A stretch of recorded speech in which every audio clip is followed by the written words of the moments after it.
आतंकवादी al Zawahiri 71 साल का था और उसका जन्म वर्ष 1951 में इजिप्ट में हुआ था।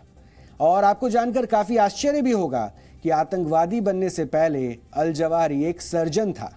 इसके बाद जब उसका झुकाव इस्लामिक कट्टरपंथ की तरफ हुआ तो उसने एक आतंकवादी संगठन बनाया जिसका नाम था इजिप्शियन इस्लामिक जिहाद। वर्ष 1998 में अल जवाहिरी ने अपने इस संगठन का विलय ओसामा बिन लादेन के आतंकवादी संगठन अल कायदा में कर दिया। और आपको शायद पता नहीं होगा कि अल जवाहिरी लादेन का निजी डॉक्टर भी था। वैसे अमेरिका को अल जवाहिरी की तलाश वर्ष 1998 से थी, जब उसने केन्या और तंजानिया में अमेरिका की एम्बेसीज पर बम धमाके किए थे। इन हमलों में 224 लोगों की जानें गई थी, जिनमें अमेरिका के भी 12 नागरिक थे। इसके अलावा वर्ष 2000 की यूएसएस कोल बॉम्बिंग के पीछे भी अल जवाहिरी का ही हाथ था। दरअसल यूएसएस कोल अमेरिका का एक वॉरशिप था जिसे सुसाइड अटैक में अल जवाहिरी के आतंकवादियों ने उड़ा दिया था। इस हमले में अमेरिका के 17 नौसैनिक शहीद हुए थे और तभी से अमेरिकी सुरक्षा एजेंसियां अल जवाहिरी की तलाश में थी। अमेरिका ने अल जवाहिरी पर 25 मिलियन यूएस डॉलर यानी कि लगभग 200 करोड़ रुपए का इनाम रखा था। आज का सबसे बड़ा और भद्दा मजाक यह है कि तालिबान की सरकार ने इस एयर स्ट्राइक की निंदा की है और अंतर्राष्ट्रीय कानूनों का इसे उल्लंघन बताया है। सोचिए, जिस तालिबान ने आतंकवादी हमलों में हजारों निर्दोष लोगों की जानें ले ली, उसे तब तो अंतर्राष्ट्रीय कानून याद नहीं आए। लेकिन अब जब अमेरिका ने एक खतरनाक आतंकवादी को मार दिया है तो तालिबान की सरकार इसे अंतर्राष्ट्रीय कानूनों का उल्लंघन बता रही है। इसके अलावा तालिबान की सरकार ने इसे दोहा समझौते का भी उल्लंघन बताया है। उसका कहना है कि दोहा में हुए शांति समझौते के तहत अमेरिका ने भरोसा दिया था कि वो अफगानिस्तान से अपनी सेना वापस बुलाने के बाद किसी सैन्य ऑपरेशन को अंजाम नहीं देगा। इसलिए अल जवाहिरी को एयर स्ट्राइक में मारकर उसने दोहा समझौते को तोड़ा है।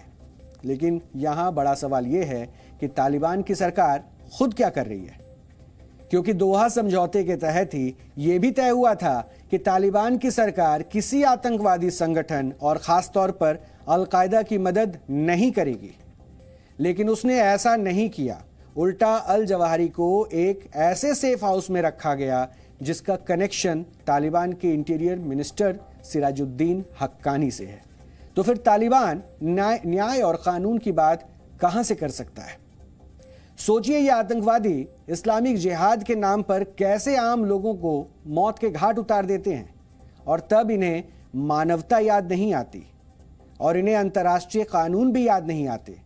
लेकिन जब एक आतंकवादी मारा जाता है तो ये उस पर आंसू बहाना शुरू कर देते हैं। यहां आज सवाल अमेरिका को लेकर भी है। अमेरिका ने अफगानिस्तान में 20 वर्षों तक युद्ध लड़ा और इस युद्ध का पहला और आखिरी मकसद यही था अल कायदा को किसी भी तरह से समाप्त कर देना, खत्म कर देना। अमेरिका ने 2011 में ओसामा बिन लादेन को तो मार गिराया, लेकिन वो 2001 से 2021 तक अल कायदा को पूरी तरह से खत्म नहीं कर पाया। पिछले साल जब अमेरिका ने अफगानिस्तान से अपनी सेना वापस बुलाने का ऐलान किया, तब भारत अकेला ऐसा देश था जिसने इसका विरोध किया था। भारत की दलील थी कि इससे अफगानिस्तान में आतंकवाद और मजबूत होगा।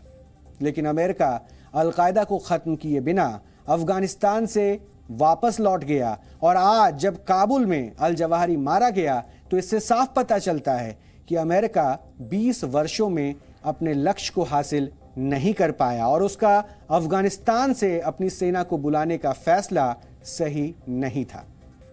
अमेरिका ने ऐसा केवल और केवल अपने स्वार्थ और निजी हितों के लिए किया। इसलिए अल जवाहिरी का मारा जाना बड़ी खबर है, लेकिन एक देश के तौर पर, एक सुपर पावर के तौर पर यह अमेरिका के लिए कोई बहुत बड़ी सफलता नहीं है।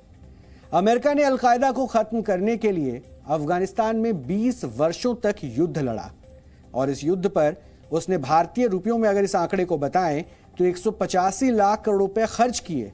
यानी आज आप देखेंगे तो लादेन और अल जवाहिरी को खत्म करने में अमेरिका को 2 दशक से ज्यादा का वक्त लगा और इस पर उसे 185 लाख रुपए खर्च करने पड़े। और इसके अलावा इस युद्ध के दौरान अमेरिका के 2455 सैनिक मारे गए।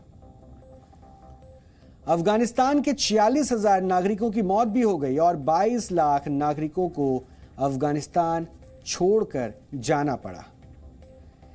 अब आप खुद सोचिए कि अल जवाहिरी के खात्मे को अमेरिका जितनी बड़ी उपलब्धि बता रहा है, क्या वो उतनी बड़ी उपलब्धि है? ये बात हम इसलिए भी पूछ रहे हैं और कह रहे हैं क्योंकि अल जवाहिरी के मारे जाने से अल-कायदा खत्म नहीं हो गया है। अमेरिका का मकसद शुरुआत से अल-कायदा को खत्म करना था और यह संगठन आज भी मौजूद है। वर्ष 2011 में जब ओसामा बिन लादेन मारा गया तब भी अमेरिका ने यही कहा था कि उसने इस जंग को जीत लिया है, लेकिन यह बात गलत साबित हुई और अल-कायदा इसके बाद और मजबूत होकर उभरा। अल जवाहिरी ने अल-कायदा का विस्तार किया और जिहाद की लड़ाई जारी रखी और आज जब अल जवाहिरी मारा गया तो उसके उत्तराधिकारी अल-कायदा को मजबूत करने का काम करेंगे। इसलिए यह कहना कि यहां लड़ाई खत्म हो जाती है, ये प्रासंगिक नहीं होगा। अल जवाहिरी की मौत के बाद ऐसी खबरें हैं कि आतंकी सैफ अल आदेल को अल-कायदा की कमान मिल सकती है, जो इजिप्ट का पूर्व आर्मी ऑफिसर है और अल-कायदा के संस्थापक सदस्यों में से भी एक है।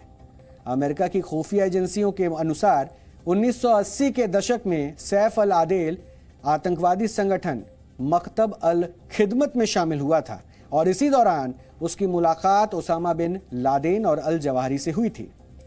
सैफ अल आदेल एक जमाने में ओसामा बिन लादेन का सुरक्षा चीफ भी हुआ करता था और वो FBI की मोस्ट वांटेड लिस्ट में वर्ष 2001 से है। उसके बारे में जानकारी देने पर FBI द्वारा $10 मिलियन यानी कि 80 करोड़ रुपए का इनाम घोषित किया गया है। इसके अलावा अमेरिका की सेनाएं उसे वर्ष 1993 से ढूंढ रही हैं, जब उसने सोमालिया में अमेरिका की सेना और उसके हेलीकॉप्टर पर घात लगाकर हमला किया था। इस हमले में तब अमेरिका के 19 सैनिक मारे गए थे और अल आदेल की उम्र उस समय 30 साल थी, यानी आज इस आतंकवादी की उम्र लगभग 60 के आसपास हो सकती है। संक्षेप में कहें तो अल-कायदा लादेन के समय भी था, अल-कायदा अल जवाहिरी के समय भी था और अल-कायदा अब भी है जब अल जवाहिरी मर गया है।